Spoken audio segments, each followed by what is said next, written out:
مفتی صاحب، جہاں تک ہم نے جو گفتگو ابھی چھڑی ہے، اس حوالے سے جب گفتگو کی جائے کہ دعوتوں وغیرہ میں، جیسا کہ ہمارے پاس رات کے وقت میں دعوتیں ہوتی ہیں جی شہر میں، تو عورتیں سنگار کر کے جاتی ہیں، خواتین میں ہی جاتی ہیں، لیکن بغیر پردے کے بال کھلے رکھ کر، تو اس سے کچھ اثرات ان پر مرتب؟ دیکھیے، خواتین اگر خواتین کے درمیان ہوں، عورتوں کے مجمع میں ہو، تو اس کے لیے کوئی ضروری نہیں ہے کہ سر پر اوڑھنی اوڑھے ہوئے ہی ہو. اس کی گنجائش ہے کہ سر ایک عورت کے سامنے کھلا رکھ سکتی ہے، لیکن چونکہ عورتوں کے بھی مجمع میں مردوں کی آمد ہوتی ہے، اور خاص طور پر کھانے کے اہتمام کے موقع پر بعض جگہوں پر تو خاص طور پہ عورتوں کا بھی اہتمام کیا گیا ہے کہ وہ بھی سارے کے سارے نظم و نسق کو سنبھالتی ہے. لیکن اگر ایسا کہیں نہیں ہے تو پھر ان کو مکمل طور پر سر کو بھی ڈھانکنا ہوگا، چہرے کو بھی ڈھانکنا ہوگا.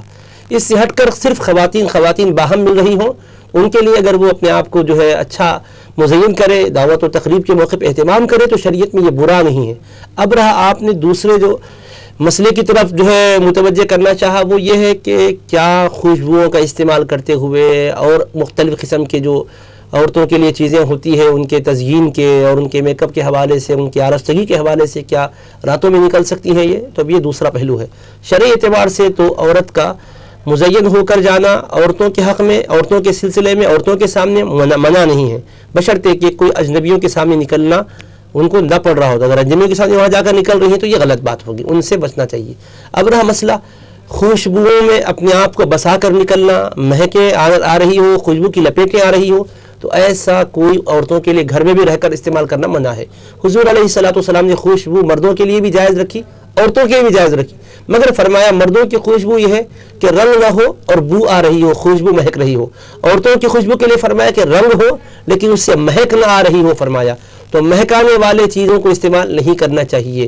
اب رہا اگر ایسا استعمال کر کے جائیں تو کیا آج کل جو آسیبی جو ہے مشکلات سے دو چار ہو رہی ہے، کوئی ایسے رات کے 12 بجے ہے، بے وقت نکل رہی ہے، تو اس میں ہو سکتا ہے؟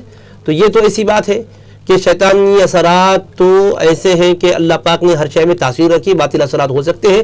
لیکن اگر قرآن و سنت کے مطابق احکام اسلام کی رعایت کرتے ہوئے درود شریف پڑھ کر، آیت الکرسی پڑھ کر اپنے تحفظ کے ساتھ اگر جاتی ہے، ضرورت کے تحت میں جانا پڑتا ہے. دیکھیے تقریباً تو رات میں ہو رہی ہے، اب نہیں جانا بھی تو مسئلہ ہی بنتا، جانا پڑتا ہے. اگر وہ خاص طور پہ اپنا اہتمام کر کے اسلامی جو حفاظت کا نظم بتلایا گا، جو دعائیں اور وظائف دیے گئے، اس کا اہتمام کر کے نکلیں گے تو انشاءاللہ تعالیٰ اس سے محفوظ رہیں گی. لیکن یہ کہ مہک والی کوئی خوشبو جس کی لپیٹیں پھیل رہی ہو، آ رہی ہو، ایسی استعمال کرنا عورتوں کے لیے بہرحال درست نہیں ہے.